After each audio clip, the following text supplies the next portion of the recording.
Hello my friends and welcome, my name is Dennis and here's the latest update from Ukraine. Yes, I'm currently in Ukraine. Let's speak about the possible Russian plans that they have on the eastern part. This is the eastern part of Ukraine. We have major cities here of Slavyansk over here and Kramatorsk over here. Those cities they want to capture. They are very close to Severodonetsk. They are in suburban area of that city, and what they're doing their offensive line over here. I'll mark with the arrow. Sorry, I'm not good at drawing. They also want to get from this position towards Kramatorsk and Slavyansk. So those cities are very close to each other. In 2014, Russian-backed separatists already got that city of Slavyansk. However, it was freed by Ukrainian army after it.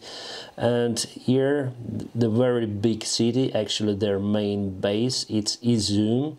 It's under control of Russian forces for a very long time. It's a very strategic city since it is in intersection or crossroad from Russia.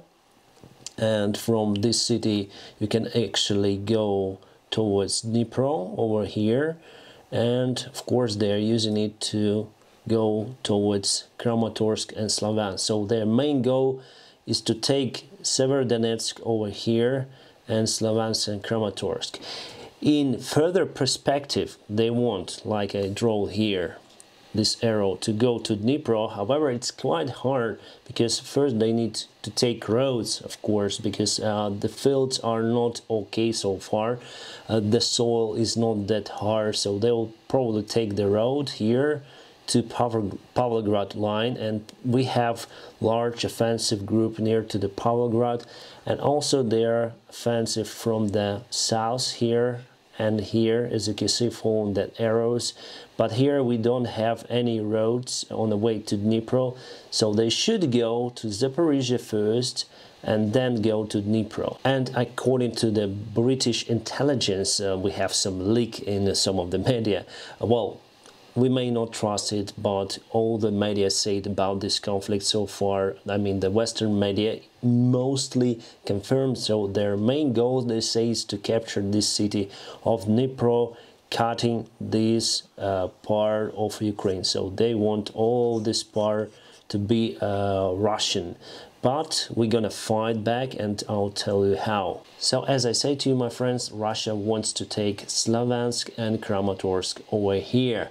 However, we have huge defense here, here, and here near to Severodonetsk, and also have the huge line over here across the front line, because we were building this line, defense line, for a long 8 years since Russian-backed separatists want to capture Ukraine. So in 2014 they first started offensive mission on Ukraine, but we were building this protective line for a very long time. They have some success over here, but not really huge one.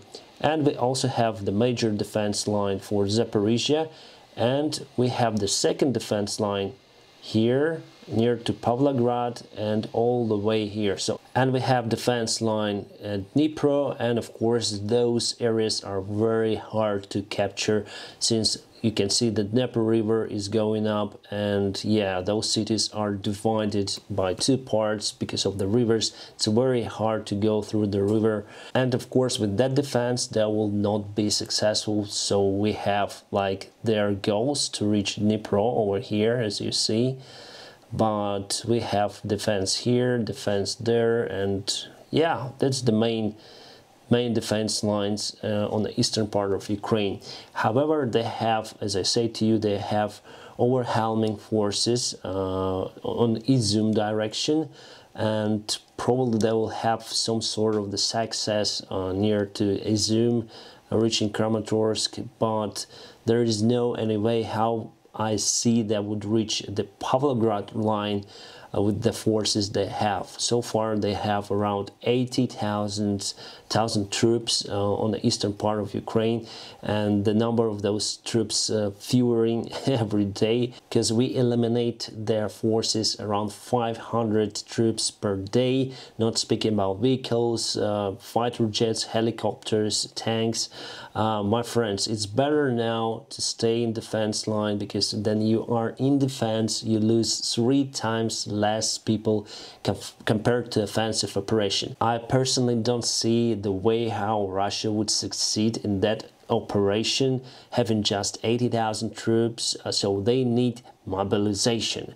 So we have also rumors saying by the defense minister of UK that probably on the 9th of May Putin will announce the mobilization for Russian people. So they will take everyone, like every man, and they will send them to Russia. But history teaches us that there were some parts in Russian history then the Tsar announced the mobilization, and those troops actually went to the Kremlin, and there were massive protests. And after that, of course, Russia was defeated by Japan. It was defeated in the First World War, humiliated, and after that there was a major revolution in 1917, and we see the same predictions. Personally, I see the same prediction for Russia. Russia will be no more if they will announce the general mobilization for all the men, because they don't see the aim for this war. Why should they fight in Ukraine? They had a perfect life with Instagram, TikTok, McDonald's and everything, and now, okay, you don't need that stuff, Putin says. Now you need to fight for your land. Where? In Ukraine, in a sovereign country. And there is no explanation why. Nazis, they say that we are Nazis. No, we are not. So why would you fight with the Ukrainians? There is no major reason. So in the Second World War, yes, there was a major reason. Then Hitler actually attacked Soviet Union. So we, Ukraine was the part of the Soviet Union. So we fought back against Germany, Nazi Germany. But now, what's the reason? The reason is offensive. The offensive reason to grab something that does not belong to you. So how would you explain to everyone?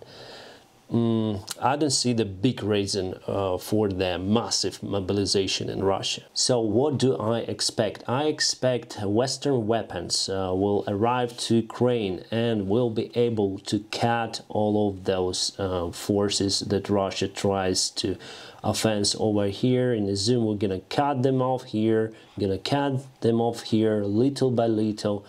They want to surround our forces, but it's very risky to put away these front lines from supplies. So we're gonna cut their supplies, we're gonna use the artillery to hit their bases for supplies everywhere, further than the front line allows, because we'll have the artillery that able to fire the shells for 40 kilometers and more.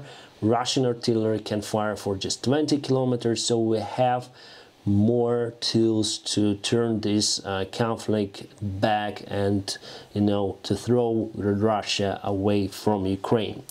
Well, my friends, I think it's all for today. That's my prediction. Of course, I'm just a amateur, and yeah, you may say that I'm not good in this kind of analysis, but I would say that I'm right. So you may write your comments that I'm wrong, that everything is bad for Ukraine, but I honestly believe that we're gonna win this battle, and if Russia announces the mobilization, they will lose even faster.